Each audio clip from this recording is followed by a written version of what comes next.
Sahabat GKI Klasik Solo, mari bersama berdoa sebelum merenungkan firman Tuhan.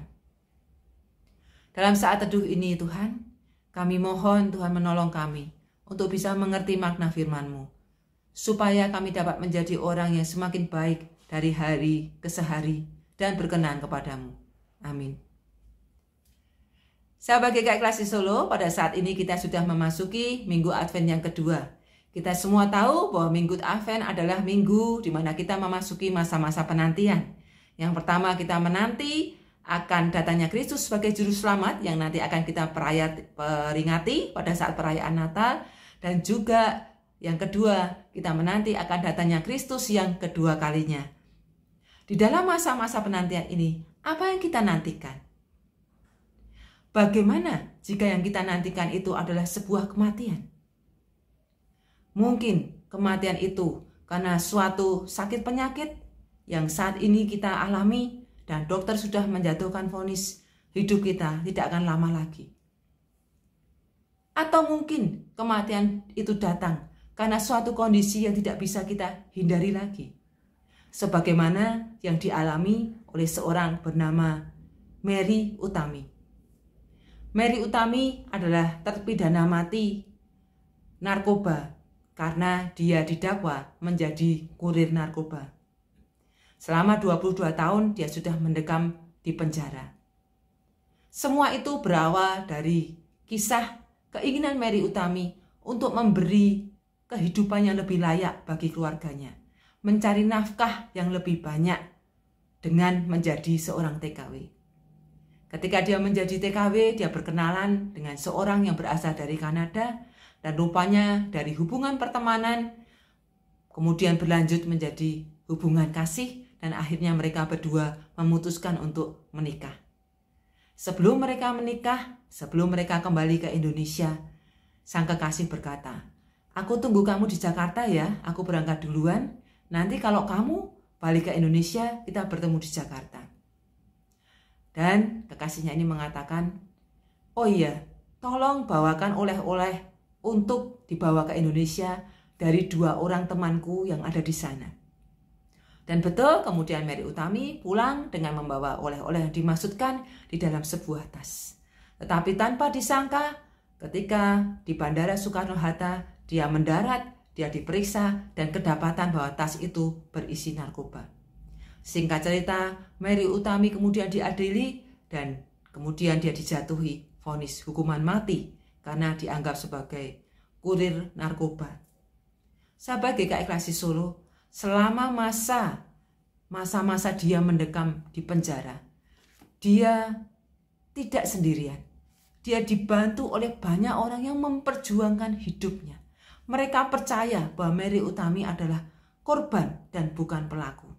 Mereka ini adalah orang-orang yang bekerja di lembaga bantuan hukum, orang-orang yang bekerja di Komnas Perempuan, orang-orang yang ada di KWI atau Konferensi Wali Gereja Indonesia, Perhimpunan Para Uskup di Indonesia, dan ada banyak orang lain lagi yang mendukung, membuat petisi, memperjuangkan dengan segenap usaha mereka supaya Mary ini, permohonan gerasinya kepada Presiden dikabulkan. Dan perjuangan mereka selama 22 tahun itu ternyata membuahkan hasil. Mary mendapatkan gerasi dari Presiden dan hukuman matinya digantikan menjadi hukuman penjara seumur hidup. Sahabat GKI Klasik Solo, Mary mengatakan selama di dalam penjara, dia seringkali merasa kerinduan yang begitu luar biasa kepada keluarganya. Dia mengatakan setiap kali dia bangun, setiap hari dia dihantui oleh bayang-bayang kematian. Bahwa suatu saat dia dieksekusi mati, dia tidak lagi hidup dan tidak lagi bisa bertemu dengan keluarganya yang dia rindukan. Ibu, bapak, saudara sekalian, kalau kita mau merenungkan dalam kehidupan kita sendiri, bukankah kita ini sebenarnya semua adalah terpidana mati? Karena tidak ada satupun dari kita yang bisa lolos dari dakwaan hukuman dosa. Karena kita semua sudah berdosa dan tidak dapat terselamatkan oleh usaha apapun juga. Tetapi syukur kepada Allah, firman Tuhan hari ini di dalam Filipi pasal yang kedua ayat 8 sampai yang ke-10. Berkata demikian. Sebab karena kasih karunia kamu diselamatkan oleh iman. Itu bukan hasil usahamu, tetapi pemberian Allah. Itu bukan hasil pekerjaanmu, jangan ada orang yang memegahkan diri. Karena kita ini buatan Allah, diciptakan dalam Kristus Yesus untuk melakukan pekerjaan baik yang dipersiapkan Allah sebelumnya. Ia mau supaya kita hidup di dalamnya. Kita sangat bersyukur bahwa kita semua diselamatkan oleh kasih karunia Allah semata. Dan apa yang harus kita lakukan sebagai orang yang sudah diselamatkan, khususnya dalam masa-masa penantian ini? Firman Tuhan hari ini memberitahu kita supaya kita menjadi orang yang mau melakukan pekerjaan baik. Pendeta Andar Ismail dalam bukunya Selamat Berguna mengatakan bahwa melakukan pekerjaan baik itu adalah menjadi orang yang berguna. Menjadi orang yang berguna untuk siapa? Untuk keluarga, untuk masyarakat mungkin, untuk bangsa dan negara kita, untuk siapa saja yang ada di sekitar kita. Berguna dalam hal apa? Dalam hal apa saja. Sesuai dengan kemampuan kita masing-masing, kita bisa berguna dalam hal merawat anak, kita bisa berguna dalam hal bekerja, kita bisa berguna dalam banyak hal lainnya.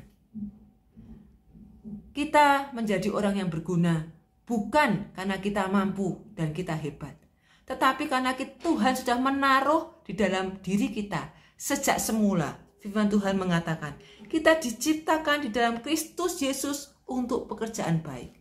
Jadi sejak awal kita diciptakan untuk menjadi orang yang berguna. Oleh karena itu, mari kita isi masa-masa penantian pada saat ini dengan menjadi orang yang berguna. Jika ada di antara kita yang saat ini merasa dirinya tidak berguna karena berbagai macam alasan, maka hilangkanlah pikiran itu di dalam diri Anda. Karena firman Tuhan hari ini meyakinkan bahwa kita semua sejak awal diciptakan adalah untuk menjadi orang yang berguna. Mari kita melakukan hal-hal yang berguna, memikirkan hal-hal yang berguna, mengatakan hal-hal yang berguna, mengerjakan hal-hal yang berguna di dalam masa-masa penantian ini.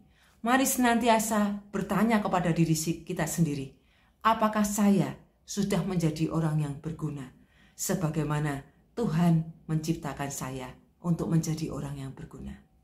Tuhan memberkati kita. Amin.